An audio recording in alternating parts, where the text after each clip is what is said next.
Hi there, Steve Kaufman here. Today I'm going to talk about the importance of context in language learning. And I haven't, as is usually the case with these, I don't have them written out in advance, so my thoughts are going to be a little bit disjointed. Bear with me here, but in language learning, let's start with what sort of triggered this thought in my mind. I met this morning with a family, again, Chinese immigrants, uh, father and mother and their daughter. They've been here for 12 years. Their daughter speaks fluent English, of course, has been here since the age of 4. She's 16. And both parents struggle with their English. And the mother there said, yes, I find it very difficult when I go to study a list of words. I can't seem to remember them, and it's very frustrating. She's been here 12 years. She really can't speak English very well at all. And I thought to myself, well, I can't learn from a list of words because a list of words has no meaning for me. It has no resonance. There's nothing there for me to grab onto. Both the parents have lived here for 12 years, don't speak English very well. Obviously, English is not very important to them.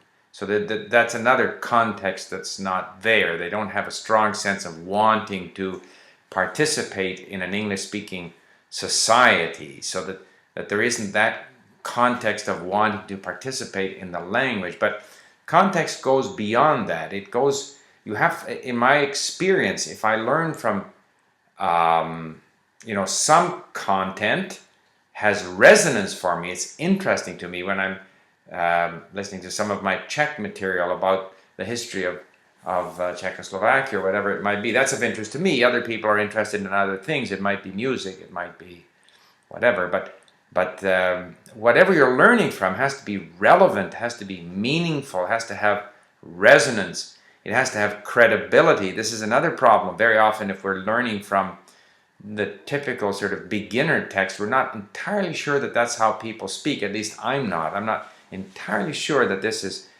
authentic and credible, because in fact it's scripted for me. So and I know that some of the words that they're teaching are not very important. Most beginner texts have you going through customs.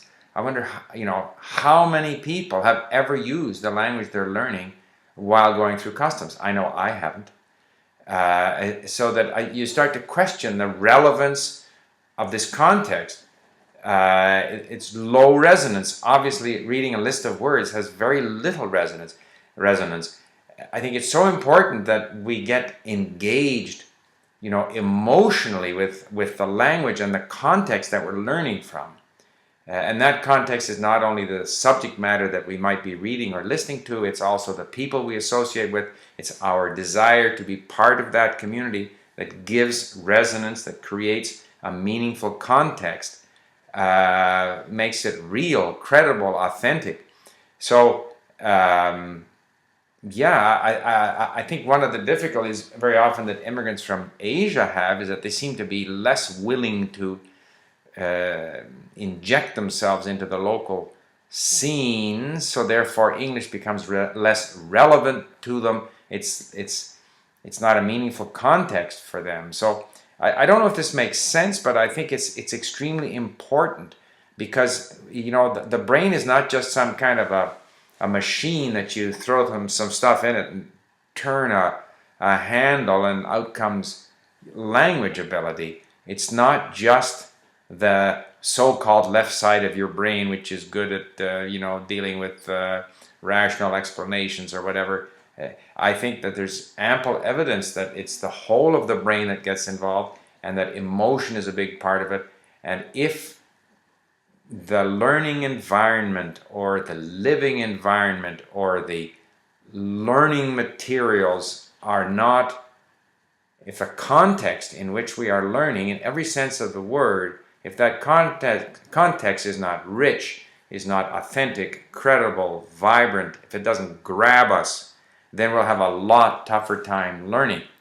So that's really all I wanted to say. I don't know what we can do about it, other than trying to find or create meaningful context. In other words, learning from material that we like and find interesting, where the voice has resonance, where the subject matter has resonance. I can still remember texts that I listened to in Italian, you know, I Promessi Sposi, or Anna Karenina in Russian, or some of the material I'm listening to now in Czech, and so that it creates an attachment, and that's going to help you learn.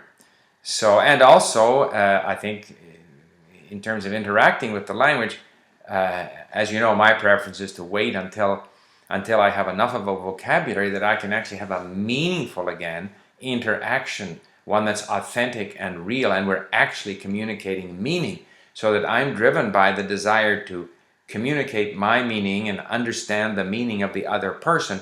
I'm not displaying my ability to use the subjunctive or worrying about whether I say everything correctly or not, because I've got a meaningful context, and it's meaningful because I have enough of a vocabulary that I can actually have a meaningful conversation and have a chance of understanding what the other person is saying. So that makes that whole context meaningful.